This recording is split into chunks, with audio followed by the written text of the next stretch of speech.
you, Kentucky!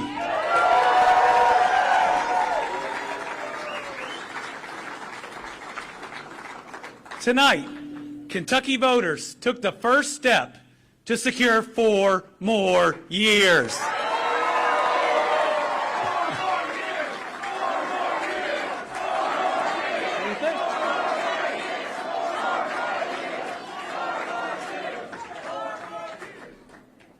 Right now, in every corner of our Commonwealth, what I see is hope and optimism, a belief in a brighter future, and the commitment to get the job done.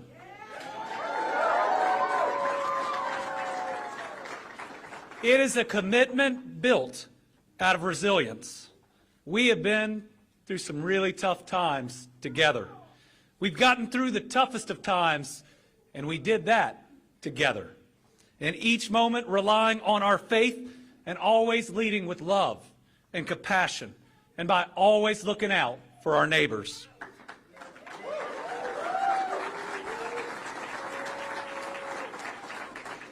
You see, that's what makes Kentucky such a special place. In Kentucky, we take care of each other, and we believe in our core about that brighter tomorrow. Together, we're working to build on the progress we've made and emerge even stronger than ever. So tonight is a big step forward to continuing some of the best, most hopeful progress that Kentucky has ever seen.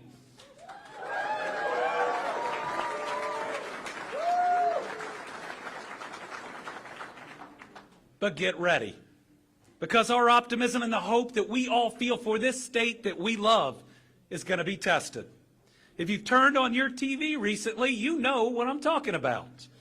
My potential opponents have been blanketing our airwaves. They're attacking, slinging mud, calling each other names. Heck, according to their commercials, they're all woke. But in all seriousness, their commercials are a steady, dangerous drumbeat of fear and division, running Kentucky down, attacking our educators, our healthcare heroes, anyone that they can make the boogeyman that month. Whoever emerges tonight thinks that in order to win this race, to get this job, they're going to need to tear us apart, stoking divisions that violate the golden rule, turning neighbors against one another, all while ignoring or even trying to destroy those common bonds that bring us all together.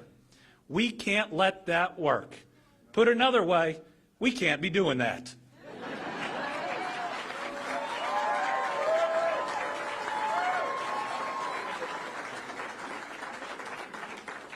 We cannot miss this once-in-a-lifetime opportunity for Kentucky right now, the chance for us to be the generations that change everything for everyone who comes after us. Everything we're doing right now is about building for the future. These 3 years of record-setting economic development should lead us into 30 years of progress and prosperity.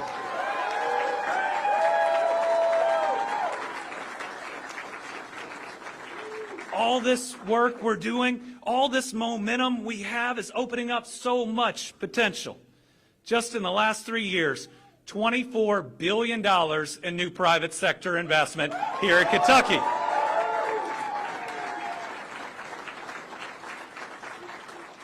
And those include huge economic development projects like Flash Steelworks coming to Bell County, Osmundson coming to Graves County, Lion First Responder PPE already in Lee County, Novellus growing in Todd County, Atlas setting up a headquarters in Breckinridge County, places that have felt forgotten and overlooked for far too long, but not under this Bashir Coleman administration.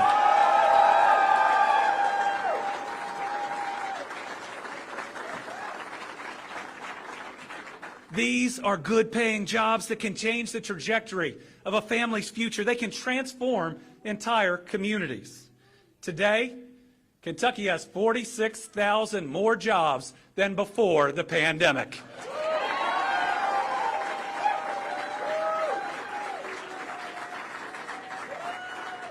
We have our lowest unemployment rate in the history of Kentucky. We have both lower income taxes and record budget surpluses.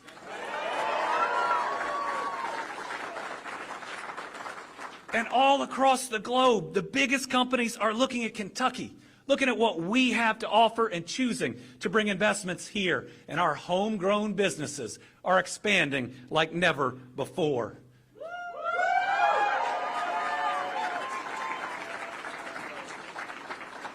You know, it wasn't by accident we became the electric vehicle battery production capital of the United States of America. It came to be by talking us up, showing what we have to offer, touting our workforce and the vibrancy of our people. But everybody on the other side, everybody else who's running for this office has been doing the opposite. Right now, somewhere in America, there is a CEO deciding where to move their business, and they're considering Kentucky. Let me ask you, is seeing people talk down our state and our economy, insult our people, and stoke divisions going to help that next company choose Kentucky? No, of course not. But we know Kentuckians are tough, kind, hardworking people. Of course companies should want to move here. This is the best workforce in the United States of America.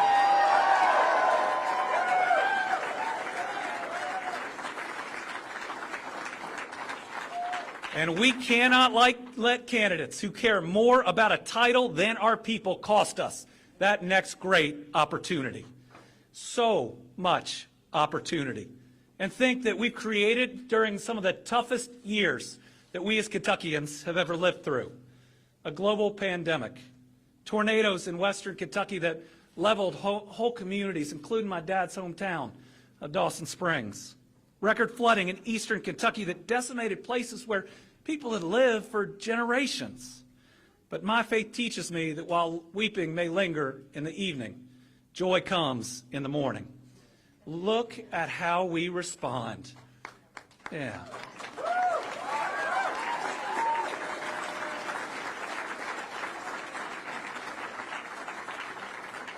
Look at how we respond. Neighbors, rescuing neighbors. The church in Dawson Springs where my grandfather preached was rebuilt in weeks after being flattened because the community showed up to get it done. People hauled out debris, volunteered their time, donated even when their own budgets were tight. We have truly lived the parable of the Good Samaritan. This is the Kentucky I know. Good people looking out for each other.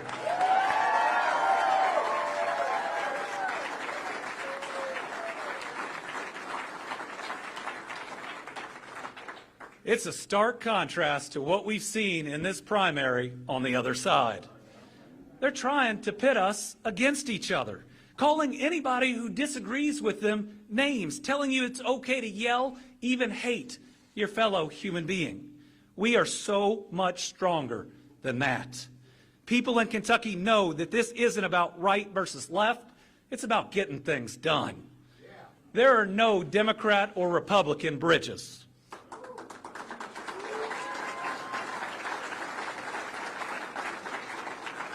Delivering clean, reliable drinking water is not partisan. It's why I've now signed 627 bipartisan bills into law, 627.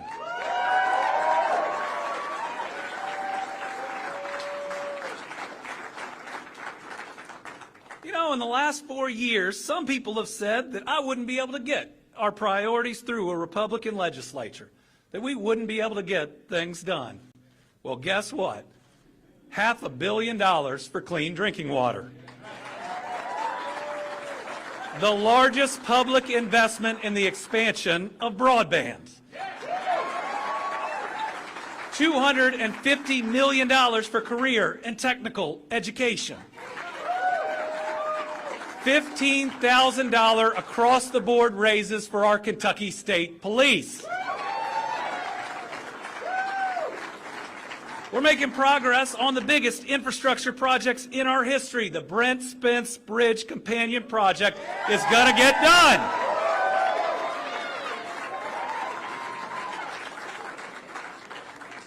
While I'm governor, we're going to 4-lane the entire Mountain Parkway.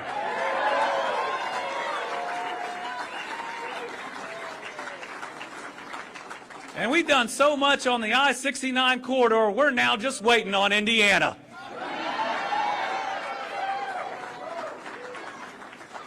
And if that wasn't enough, we passed sports betting and medical cannabis in this last session.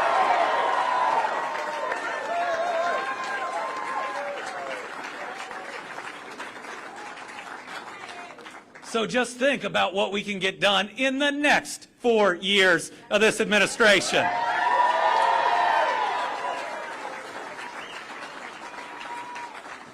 For starters, we're going to get our educators a real raise, a big raise.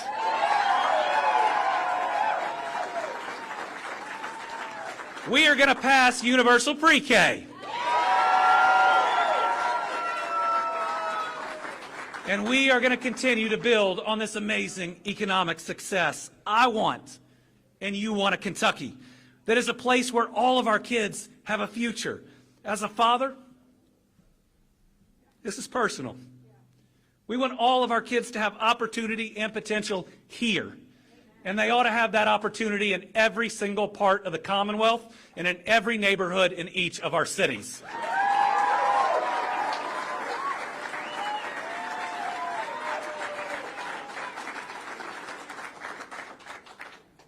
So yes, it has been a tough couple years in Kentucky.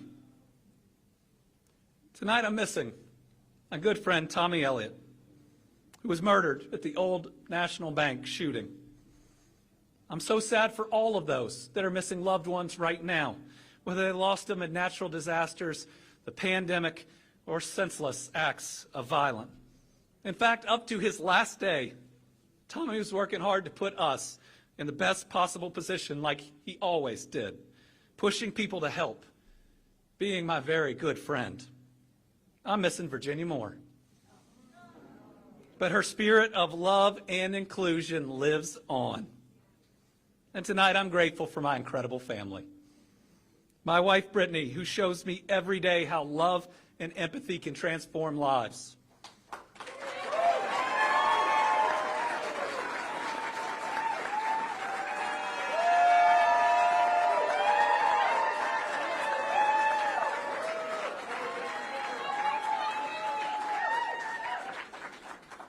And my two kids, Lila and Will.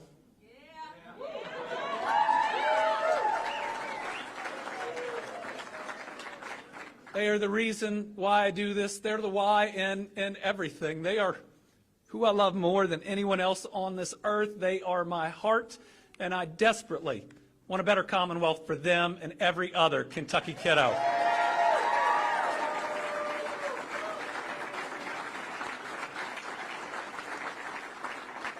They're also a lot taller than they were 4 years ago. And to the best parents that a son could have, Steve and Jane Bashir, who raised me to give back. Let's give them a big round of applause for everything they've done for Kentucky over the years.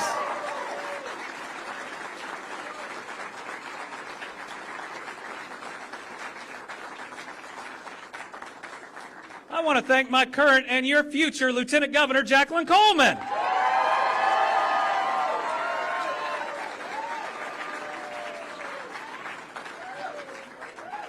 And while there are a lot of people in here to thank, I do really want to thank a good friend of mine that at this time, 4 years ago, we just finished a campaign.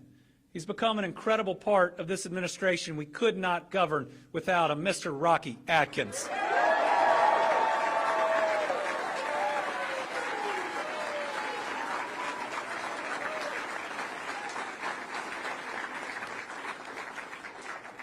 So tonight, we celebrate, but we also plan for the road ahead. To everyone out there, please join us. This campaign is big enough for people of all parties in all parts of the state. All you have to believe in is that better Kentucky we desperately want for our kids. To understand that a good job, access to health care, great public education, and public safety aren't partisan at all. And those are the questions that every parent has to answer when they sit down after putting their kids to bed before they worry about anything going on in Washington, D.C. We need a campaign focused on what will move us not to the right or the left, but to move every single Kentucky family forward.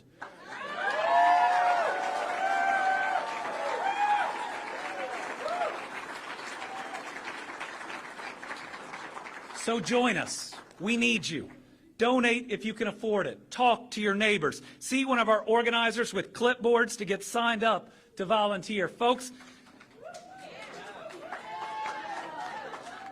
in 2019, we outworked Matt Bevin.